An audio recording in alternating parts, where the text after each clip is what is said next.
So we know very little, to be honest. And I think even members of the transitional councils themselves didn't know about him. So he's a former sport minister between 2006 and 2011. He's not a well-known figure in Haiti, let alone even in Haitian politics.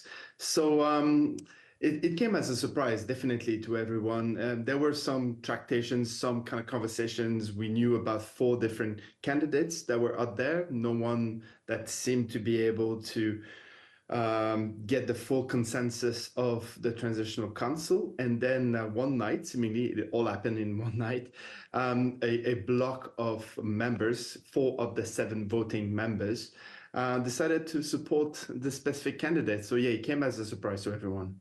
So what will be the Prime Minister's first priorities?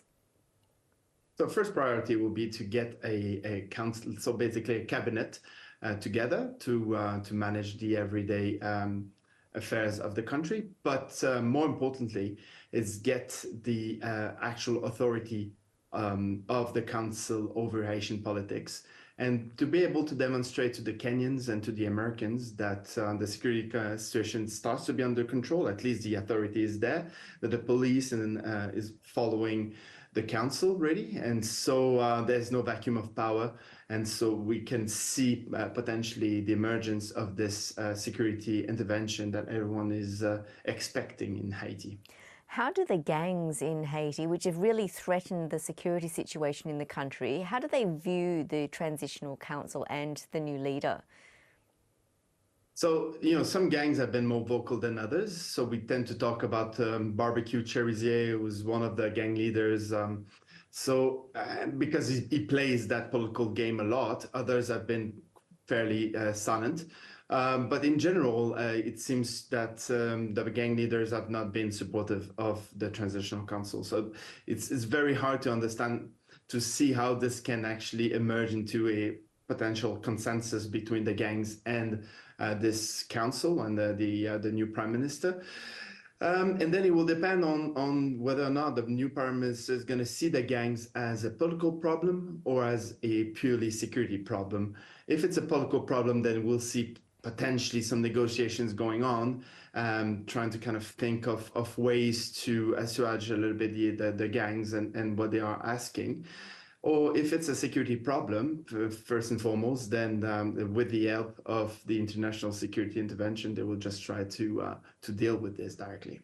You mentioned gang leader who's also known as Barbecue. What is the latest on him and his political aspirations? Correct. Political aspirations also been siding with a couple of political leaders well known in Haiti. So I think Jimmy Cherizier did say publicly that he's not supportive of this new prime minister, and this is not very surprising to anyone who's following Haitian politics.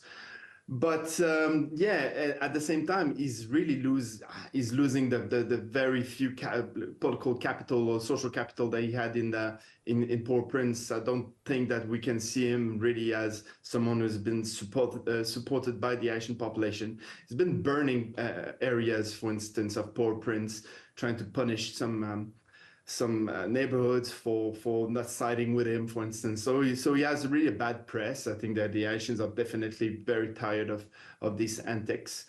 And so it's going to be very difficult to see how this will emerge into something consensual for the Haitian politics, and that the Haitians, once again, being treated with disrespect and being the kind of casual victims of the political games.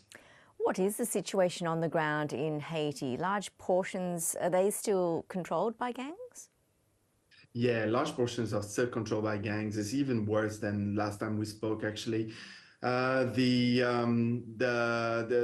managed to actually destroy the doors and the gates of the main prisons in Port-au-Prince. So we have 4,000 inmates now who are running wild in Port-au-Prince. We have 360,000 people that have been rendered homeless, and 90,000 people who have just fled the capital in the last month alone. So yes, it's a dire situation. It's a really worrying thought. Are international groups still assisting Haiti, and how are other countries involved? How effective have they been?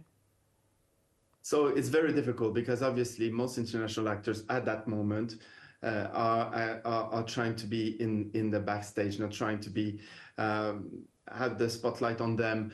So no one has really reacted, for instance, to this to the news that there's a new prime minister for Haiti. So there's no kind of, you would normally expect, especially the US as being, you know, the partner here of Haiti and Haitian politics, normally saying something on publicly. Everyone has kept quiet, maybe because they are afraid that this is not going to last. Maybe because they're just waiting to see what kind of politics is going to emerge of this. But right now, we see mostly the work of international partners being done in the background of all this. So when are elections due, and do you think the country can get there without further unrest?